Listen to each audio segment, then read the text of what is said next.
1 p.m. Pakistan Standard Time. Assalamu alaikum. This is Radio Pakistan. The news read by Asma Hafiz. First, the headlines. Prime Minister says Pakistan and Russia have wide potential of cooperation in different fields. Shahbaz Sharif has left for Saudi Arabia to attend future investment initiatives starting in Riyadh today. National Disaster Management Authority dispatched the 17th consignment of aid from Karachi to Lebanon today. Over 55 Palestinians were martyred in Israeli attacks in northern Gaza Strip today. And now the news in detail. Prime Minister Shahbaz Sharif says Pakistan and Russia have wide potential of cooperation in different fields which can be exploited to achieve targets of development for benefit of the peoples. He was talking to Speaker of Federation Council of Russian Federal Assembly Valentina Matviyenko in Islamabad. The Prime Minister said the recent visits by the Russian leadership are a positive sign for strengthening bilateral relations. Shahbaz Sharif expressed the confidence that Pakistan-Russia Joint Commission meeting to be held in December will prove to be an important opportunity to expand cooperation between the two countries.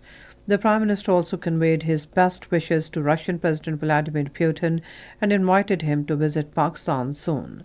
The two sides discussed strengthening of banking channels for promotion of trade and investment, as well as the creation of a comprehensive roadmap for economy, trade, and investment between Pakistan and Russia. Prime Minister Shahbaz Sharif has left for a two-day official visit to Saudi Arabia to attend the 8th edition of the Future Investment Initiative, starting in Riyadh today. Countries from across the world, including Pakistan, will participate in the three-day conference. The Prime Minister is expected to hold important bilateral talks with the Saudi Crown Prince Mohammed bin Salman and other senior Saudi officials. He will also hold meetings with the world leaders on the sidelines of the conference. During the meetings, the two sides will discuss enhancing bilateral relations, especially in the fields of trade, energy, minerals, agriculture, and defense between Pakistan and Saudi Arabia. Planning Minister Hassan Iqbal says main focus of the government's economic development plan is to ensure equity and empowerment. He was addressing a ceremony in Islamabad today. He said it is government's responsibility to end disadvantages for provision of equal opportunities and level playing field to every citizen.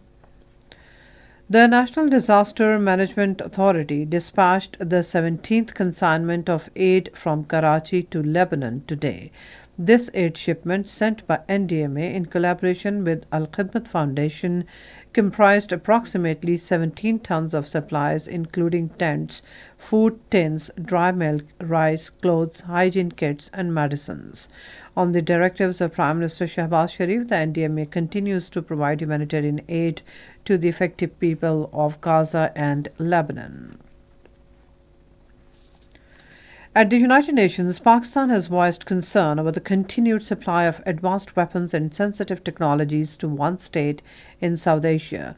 Speaking at General Assembly's Disarmament and International Security Committee, Pakistani delegate Gul Khaisar said Pakistan neither wants nor is engaged in an arms race in the region. He said efforts such as Arms Trade Treaty have achieved only limited success in regulating conventional weapons. He also called for addressing causes that propel trade in arms instead of an exclusive focus on managing its effects.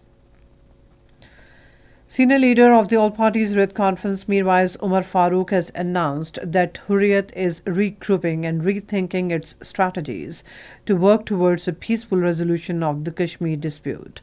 Addressing a ceremony in Gujwara area of Old Srinagar, he emphasized that dialogue is the only viable path to resolving these issues. He reiterated that political dimensions of the Kashmir problem must be addressed through fair and peaceful negotiations. More than 55 Palestinians were martyred in Israeli attacks in northern Gaza Strip today. Medical sources report that Israeli forces attacked a residential building in Beth Lahia, which houses displaced persons. And that's all from the newsroom. For more news and analyses, log on to our website radio.gov.pk and also watch live video streaming of our bulletins on the link facebook.com/Radio Pakistan News Official.